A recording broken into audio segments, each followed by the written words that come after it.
Harper and Harper Audio present Bamboo Kingdom, Fire and Ash by Erin Hunter. Performed by Lily Ricciardi. Special thanks to Rosie Best for Ben.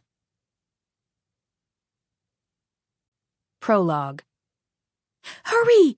Quicktail paused, gasping for breath, looking back at the rest of her band sprinting across the hillside. Goldback, her cousin's mate, had her head down, and baby Duskback clung to her shoulders. Swingtail couldn't stop looking behind him, and poor Flicktail was staggering already, his arms flailing as he tried to keep up with his young niece and nephew. We were safer in the trees. We should have stayed in the trees. But the monkeys had been frightened when the wolves came, and so they'd run. Now they found themselves on this forsaken ground, with only rocks and scrub and grass. Nowhere to climb, nowhere to hide. "They're coming!" Swingtail gasped. "I know they are." But Quicktail didn't reply. She couldn't waste the breath. Behind them, a howl went up from the tree line. Quicktail peered ahead, but the closest trees were so far away, right at the bottom of the hill. The wolves were on their tails, and all they could do was keep on running. They hadn't even found the goji bushes that their band had been sent to raid. Brightface, her fellow strong-arm, had told her that she should take her band and investigate. "They're dripping with fruit," he'd said. "You bring a couple of armfuls back? It'll be an easy win with Brawnshanks. Your troop needs the attention.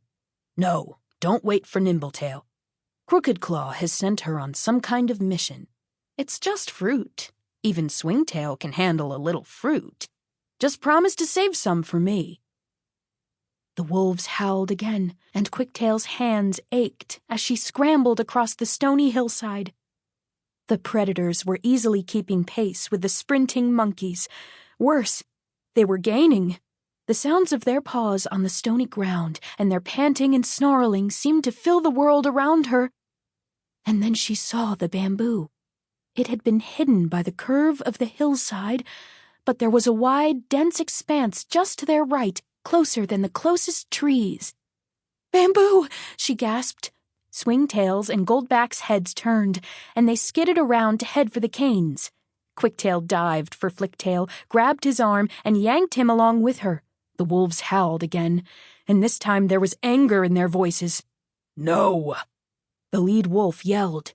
"Stop those monkeys!" "They won't get away," snarled another. Quicktail couldn't look back. She heard the paw step noises change and speed up, but she fixed her gaze on the bamboo canes. Swingtail was the first to reach them. He jumped up to cling to one and paused, looking back, waiting for his mate and baby to join him.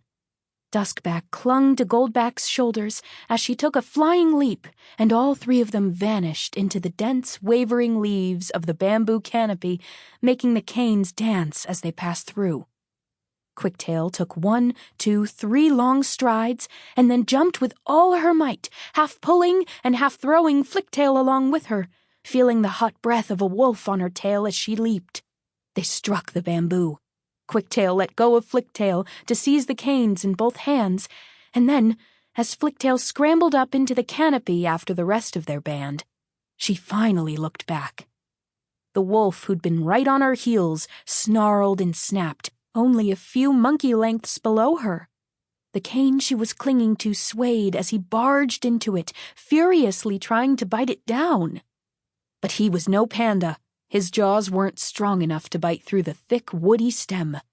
Quicktail climbed higher, watching as the other wolves, 6 of them, no, 7, ran up to the edge of the bamboo and paced back and forth in front of it, looking up at her with reddened eyes and slavering jaws.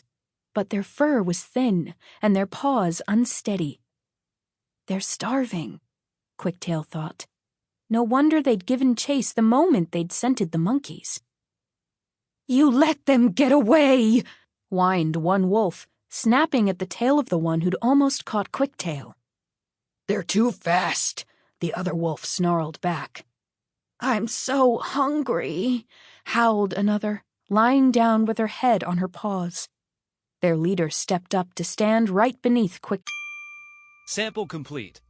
Ready to continue?